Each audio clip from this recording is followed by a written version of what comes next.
נציב יום, שמירה והגנה לעם ישראל וללוחמים. דוד בן רחל, חזרה בתשובה שלמה, שלום בית ונחת מהילדים, ועוד השנה יזכו לתאומים. אמן. אני הייתי במצרים, פרק כ"ג, בעקבות מכת הברד. עברו 3 שבועות מאז פסק הברד הנורא, ורישומו נותר בעינו חזק. מלבד ההרוגים הרבים והרכוש העצום שהושמד על ידי הברד והלהבות הנלוות אליו, חשו הניצולים את תוצאות המכה בגופם ממש. השינוי הכביר במזג האוויר נתן אותותיו בבריאותם. מגפות, שפעת, מלוות, דלקות, ריאות, חריפות, פסו בין ההמונים. המסרים התנהלו בחולשה רבה, דואבים, משתעלים, מחזיקים ראשם הקודח מחולי ומחום פנימי. היה צורך דחוף להאכיל חולים הדובים במיני מאכלים מזינים ומבריאים. אך שדות התבואה, כסוחי הקרח, האש והמים לא יכלו לספק את המזון הנדרש. היה צריך סיוע הומניטרי. פרט לחיטה ולקוסמת שעדיין היו תמונות באדמה, הרס הברד העז כל חלקה טובה. השעורה, הפירות, הירקות, הקטניות שבשדות הושמדו כליל. הארץ נותרה שוממה מכל טוב. ממגורות התבואה בהן הוחסנו החיטים, ומיני הקטניות דאשתקד עלו בלהבות של אש השרפות שהשתוללו. עדרים שלמים הושמדו לחלוטין, צאן, בקר וגמלים. בעקבות זאת משק החלב קרס. הגבינות ומוצרי חלב מצרך נדיר, מחירם גאה לשחקים. כל חריץ גבינה או קורטוב חלב נגבה עליו הון תועפות, שלא לדבר על מאכלי בשר למיניהם. גם מקור המחיה החשוב של המצרים, שנשען על תעשיית בדי פשטן יוקרתיים וייחודיים להפליא, איבד את התשתית בד בבד עם גבעולי הפשטן שספגו מכה ניצחת מנחיתת הברד הקשה. בעקבות זאת שבתו חיי המסחר לחלוטין. הכלכלה המצרית רוסקה כליל, בימי הרעב חזרו שוב בכל עוצמתם. הבריות לחששו בחלחלה, הממלכה קורסת. מצרים אבודה. רק לעשירים הגדולים נותרה אפשרות לעמוד במחירי המזון שהמריאו לשחקים. משרתיהם נשלחו לארץ גושן לקנות אוכל מאת היהודים, והללו חזרו מלאי התפעלות. הכל שם נראה אחרת.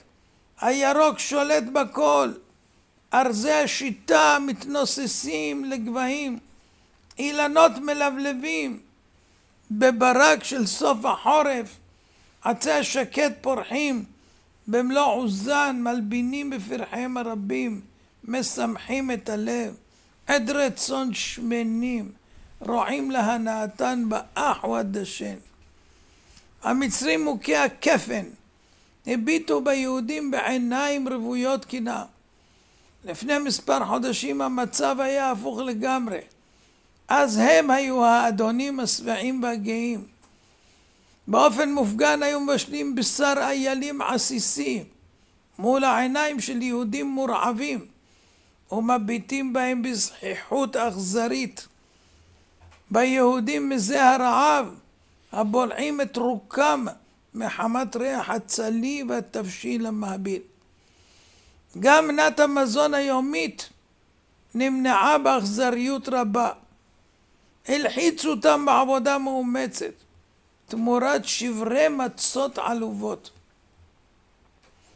עתה התהפך הגלגל בצורה נפלאה. האדונים הגאים חיים בעליבות קודרת, מייחלים לפת כבר שתזדמן לפיהם, בשעה שהעבדים המושפלים זוכים לתזונה שמנה וסדירה. נותן לרשע רע כרשעתו. העניות שפסתה נתנה אותותיה באור החיים המצרי, וחשפה את היחס האמיתי לאלילים. ההתנהלות הזו בשעת מבחן המחישה ליהודים את כוח השקר שבאדם, שקר שגורר אותו לאמונה חיצונית באלילי שווא, עד כדי אדיקות אווילית מצד אחד, ומצד שני בתוככי פנימיותם הם עצמם לא מאמינים בהם ובזים לתוכנם.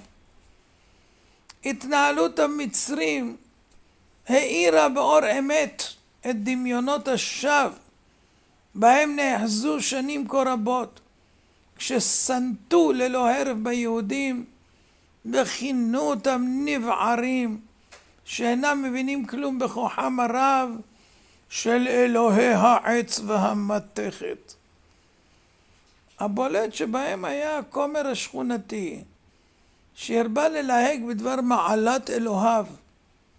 הוא השתוקק מאוד לרכוש לעצמו אלוה הפרטי, שיהיה בבית, שיגן עליו מכל צרה שלא תבוא. מבחינתו היה מוכן להאכיל אותו כל יום מנה הגונה, ואם הוא יסרב לאכול, כמו שקורה בדרך כלל אצל השכנים, אז הוא כשכניו יתנדב לאכול במקומו. זה אלילים בפרישות, הם לא אוכלים. פרוטה לפרוטה אסף עד שאגר 6 פרוטות נחושת, המיר אותם למטבע קטנה ובדיצה אצל הנגר. מנופף במטבע העיסר הנוצץ, ומצהיר בהתלהבות, אספתי די כסף, כעת אני יכול להרשות לקנות אלוהים פרטי משלי. אז אני מזמין אותך שתעשה לי אלוה המהוקצע ויפה, ותחזק אותו במסמרים שהוא לא יתפרק, ותדביק אותו בדבק איכותי, סיים בטון חגיגי. זיק חמדת הממון ניצת בעיני הנגר, ובאדישות מעושה הפתיר לכומר הנרגש, לא ידידי, כדי לייצא לך אלוה עליי לרכוש חומרי גלם, ואין במטבע הזו מספיק לרכישתה. זה בקושי יספיק לדמי טרחתי. פני הכומר התחרקמו, תקוותו עומדת להתנפץ. הוא פונה ללכת, ומזה חשש הנגר. עצתי לך חסוך את עמלת השיווק, קצוץ בעצמך מאילנות השדה גזע משובח, ואגלף לך אלוה המיוחד במינו. פני הכומר הביעו היסוס, המחיר נראה לו יקר מדי. כזה סכום בשביל אלוה עלוב? הרהר בקול. הנגר קלט זאת, חשש שיסתלק הקליינט, אין פרנוסה. אתן לך תעודת אחריות עבורו. כאשר האלוהים שלך יתפרק או יתקלף לו הצבע, אני אתקן אותו בחינם. הפנים של הכומר הוארו, אך דע שאחריות לא כוללת שבר מחמת נפילה או נזק מכוון. לאחר כבוד הובא בול עץ שגולף לאליל, והביא אותו הביתה, שם אותו בסלון, מבטיח לאשתו כאשר רק יתעשר מעט, ישליך את האלוה הפשוט הזה להשפעה ויקנה אלוה אחר, מצופה זהב איכותי, ממש כמו אצל השכנים. המשאלה התגשמה, ככל המצרים העשיר אף הוא משעבוד היהודים, ואשתו הזכירה לו את ההבטחה. למחרת התייצב אצל הצורף, משולהב ונרגש, שולף את חריתו מתוך חיקו, הלך הזהב ככל הנדרש ועשה לי אלוה מחוטב, מסוגנן, בהתייעצות עם אדריכלים בוני אלוהות מדופלמים. אחרי יומיים אץ הכומר אל הצורף לקבל את הסחורה. נו, היכן דמי טרחתי מקשה הצורף? המזמין נבוך מרוב התלהבות, שכח להכין את התשלום, אבל אז נצנץ בו רעיון גאוני. הפסלון בידך, גרד ממנו זהב ככל הנדרש. ללא גינוני כבוד נשלף האליל האומלל מהארגז והושלך על כף המאזניים, והאזמל אחד ונף, בצורף גרד ממנו את שכרו. אירועים כאלה אירעו בבתי מצרים רבים. כשהחלו המכות להלום במצרים, בעניות שבה לשרוד בבתיהם, חלו תמורות מגוחכות בפסילי הזהב והכסף, שהחליפו אותם באלילים זולים. בהרהורים נוגעים חלפו בראשו של הכומר. היה זה לאחר שניסה לקנות מעט אוכל, ונחשף למחירי מזון מרקיעי שחקים. הקיבה שלו הציקה לו, חרונו גבר, וחיפש אפיק לפרוק את תסכולו. אלוה הזהב שהוצב בביתו סיפק זאת. במוחו עברו מחשבות זעם, חצוף שכזה. למה הוא צריך כל כך הרבה זהב האלוהים הזה? די לו שיהיה מכסף. למחרת הציע את האלוהים למכירה פומבית. המודעות הבטיחו ביד שניים, אלוה יד שנייה במצב תקין. אחרי עמידה על המקח נמכר. לא לפני שהכומר תחייב בשם כל אליליו, שהפסל הזה יעשיר את הקונה, ויחזיר לו את כל השקעתו בתוספת ריבית מלאה, כמו שש"ס מבטיחים. לאיש לא היה את האומץ להקשות, מאחר והוא כל כך רווחי, אז למה אתה מוכר אותו? אם יש בו כאלה ברכות והכל, למה אתה מוכר אותו? ובמקום האליל של זהב, הציב בסלון פסל עשוי כסף. גם אלוהים של כסף יודע לעשות את העבודה. לאחר מספר ימים חזר הרעב להציק, שוב הביט על הפסלון. עכשיו הוא היה כבר למוד ניסיון. חיש קל הוטל האלוה האומלל לשק מחורר, השליך אותו על כתפו, בסוחר הגרוטאות שמח לבואו, תוך דקות נחתמה עסקת חליפין, שב הביתה עם אלוהים מעופרת ועם מזומנים. גם ימיו של האליל הזה לא ערכו. בהזדמנות ראשונה המיר אותו ברכש מרוכל אלטזכן, יד שלישית. ביתרת הכסף רכש מעט קמח. תחושת הרעב האיצה בבעלת הבית להחיש מלאכת האפייה, לשה בצק, אצה להשיג את התנור, אז לא עצי הסקה. הזעקה הרמה החרידה את הכומר, זינק מרבצו, ולא הפתע לראות אותה עסוקה בפיוס האליל הפרטי שלה, אחר שבכעסה שפכה עליו מי עבית צרוחים. אגב, הילוכו נתקל באליל העץ, שעומד כמו דחליל חסר כל תועלת. זה העלת חמתו. למה הוא צריך להיות גבוה כל כך? מספיק לו חצי גובה. הקרדום אחד עשה מלאכה נאמנה, ולהבות הקירה בלעו את קרבם את גדם האליל. למחרת שכנעה אותו הקיבה מיוסרת, כי שארית האליל מיותרת לחלוטין. מחזות חיפוש מזון נשנו בכל בתי המצרים, אבל הדבר לא השפיע על המלך הכופר, שהמשיך להקשות את ליבו באופן כל כך לא הגיוני. אפילו העבדים יצאו מגדרם, שלח את האנשים, דרשו והתחננו. בסך הכל הם מבקשים חופשה 3 ימים.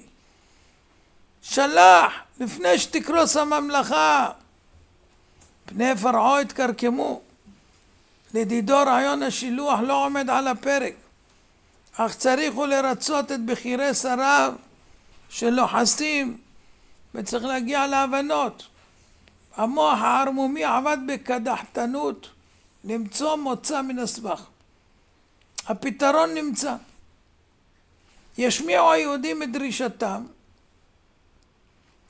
בדרך כלל הם מתמקחים ודאי ויציגו דרישה מופרזת, שגם השרים לא יוכלו להסכים לכך. אז במעמד הבכירים הוא פונה אל משה, פרטו את הדרישות, מי במי ההולכים?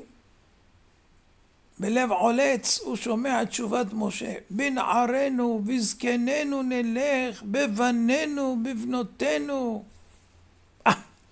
התוכנית עלתה יפה. דרישה כזאת גם השרים לא יסכימו. כלפי חוץ משדר הוא חרון האף, לשם מה אתם צריכים לקחת את הילדים? וכי הם צריכים לסבוח? אין זאת אלא שרעה נגד פניכם, אתם מתכננים לברוח בריחה המונית. ומשמיע על השרים שיבינו שהיהודים לא מתכוונים לסבוח לאלוהים. והם ישבים לו במבט אוהד, צדקת, אנחנו לא מסכימים לזה. והמהלך הצליח מעל המשוער. כעת חושש פרעה שמא משה ואהרון ימתנו את דרישתם.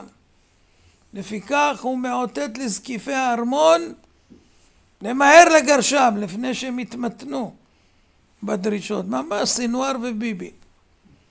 משה הבין היטב את האיתות של ההשגחה העליונה. זה לא הוא. מן השמיים שמו בפיו שיקבל עוד מכות, תכף מכת הרבה תגיע. ובמהלך הזה הוקבע בשמיים הסימן לישראל, שפרעה יחפש כל כך למהר להוציאם, עד שתראה בקשתו המבוהלת שיצאו, כביכול כצו גירוש.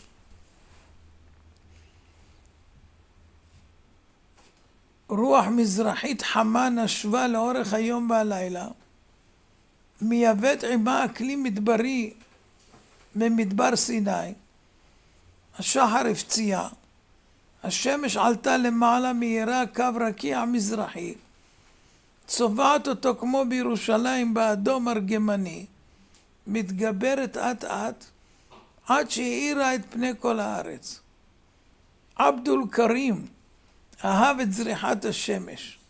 הלילות היו עבורו סיוט מתמשך, רצופים מכאובים בגירודי שחין שטרם נרפא מהם. כל החרטומים אכלו אותה כל ימי חייהם, שחין לא עזב אותה.